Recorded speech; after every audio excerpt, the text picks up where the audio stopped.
me, this work is a kind of identity of Palo Alto. Each board have specific words. I mean, the idea here is about reflecting what we have been doing in computers. People here, most of people live around, they work with computers, they create programs for computers, they create computers, and this is about reflection about what you have been doing with computers. For the last 12 years, Digital DNA has sat in Lytton Plaza in Palo Alto. The egg-shaped sculpture is a statement on the many ways that technology influences our lives, and is a fitting addition to the city that is considered to be the birthplace of Silicon Valley. But on November 16th, Palo Alto's Public Art Commission voted to deaccession, or remove, the artwork.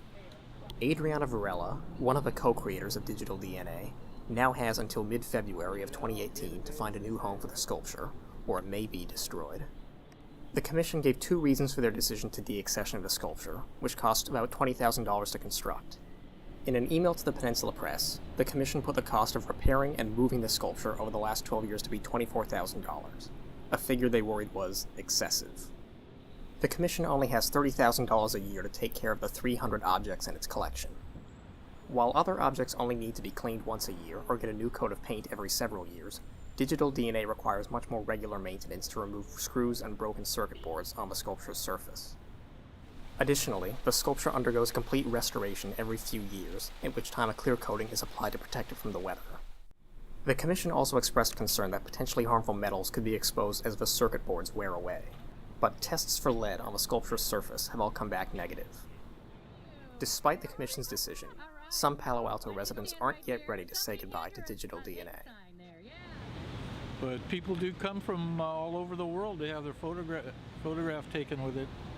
Conceptually, you know, it's right on. The idea of an egg being the beginning of things, and you know, and then it's covered with all the circuit boards, so it's like the beginning of Silicon Valley kind of the symbolism's there. Even the Raging Grannies, an international social justice activist organization, have joined in on the effort to save Digital DNA. Ruth Robertson, a local activist, has emerged as one of the loudest voices in support of the sculpture, and has enlisted her fellow Raging Grannies to help.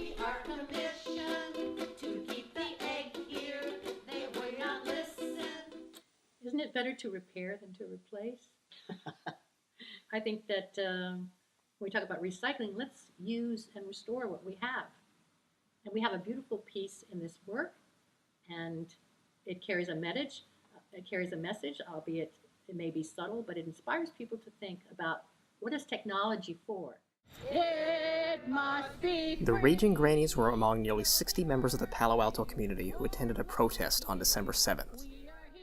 The protest was about censorship. Varela has claimed that the Commission is censoring her artwork. And also Digital DNA is censored by this Public Art Commission. Likewise, protesters marched along University Avenue, chanting slogans in support of net neutrality, and claiming that communications companies like Verizon and AT&T want to censor the internet. While some protesters were sympathetic to both causes, they didn't necessarily understand how they were linked. Well, they're calling it censorship, and net neutrality censorship. I don't really see, because I don't think this is censorship on the part of the city of Palo Alto. I personally don't see it, but they do, so. And I'm just supporting their efforts in the egg, with the egg.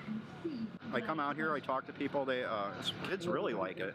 A lot of people like to take pictures of it, visitors like it, and then there's other people that just hate it. So it seems to be in the extreme, one or the other, of like it or hate it. Yeah.